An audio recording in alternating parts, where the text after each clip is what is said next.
এই ভিডিওটা স্পেশালি তাদের জন্য যারা ঘরে বসে রোস্টিং করো আর নিজেকে ব্র্যান্ড দাবি করো।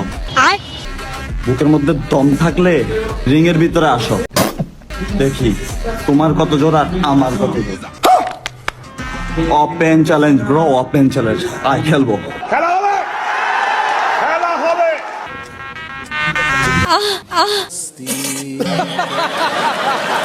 মানে বুঝলাম না এই চামচিকের মতো নেরি কুত্তা বলে কি?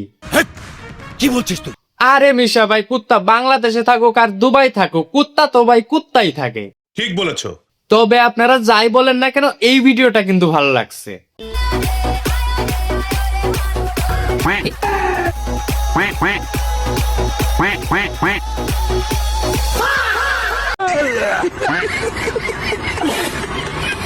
হ্যালো বন্ধুরা, this is Gifari. Video title এবং থাম্বনেল দেখে তো বুঝতে পারছেন আজকে কাকে ভরে দেওয়া হবে। সো আগলা বকবক না করে চলুন ভিডিওটি শুরু করি। বাংলাদেশে ছিল এরকম, আমি গর্বিত কারণ আমি চিকন। তারপর হঠাৎ দুবাই কামলা দিতে যায় এই গাভীর দুধ খায়, আর দুধ খাওয়ার পর বিডি ইমরানের বউয়ের মতো এরকম ফুলে যায়।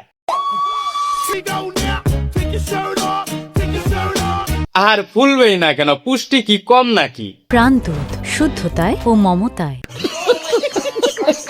তারপর একদিন এই গাভীটি ওর বিচিতে লাথি দিয়ে চলে যায়। আরে তখন বাবু দুধ না পেয়ে আবার বিটি ইমরানের বউ থেকে নেরি কুত্তা হয়ে যায়।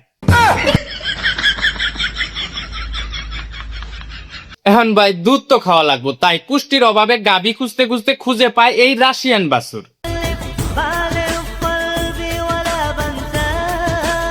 আপনারা তো জানেনই বাছুর তো আর ভাই গাভীর মতো দুধ দিবে না। তাই এই বাছুর দুধ দিত কম আর কলা খাইতো বেশি। আর ঠিক এইভাবেই টুকাই অপু আবার নেরি কুত্তা হয়ে যায়। সঠিক বলেছেন, আপনার বুদ্ধি ভালো। যদিও এর মাঝে আরেকটা গাভী ট্রাই দিছিল, কিন্তু আগের মতো আর খাহারে না।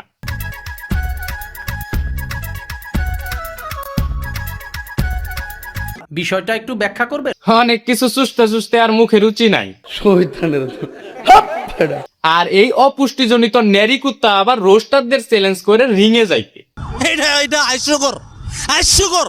আরে হালা, তোর সাথে রিঙে রোস্টারদের না, দেলে ভাইকে ভালো মানায়। Every man for himself. Fatal five-way matchup.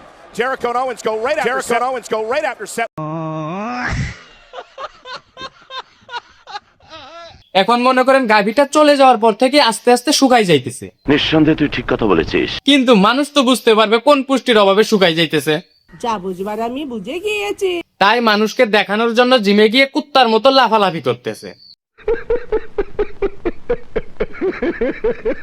তো ভাই, কুত্তার লেজ কখনো সোজা হবে না। আজকের ভিডিওটি এ পর্যন্তই। ভিডিওটি ভালো লাগলে অবশ্যই চ্যানেলটি সাবস্ক্রাইব করে যাবেন, আর এই ভিডিও সম্পর্কে আপনাদের মন্তব্যগুলো অবশ্যই কমেন্টে জানাবেন।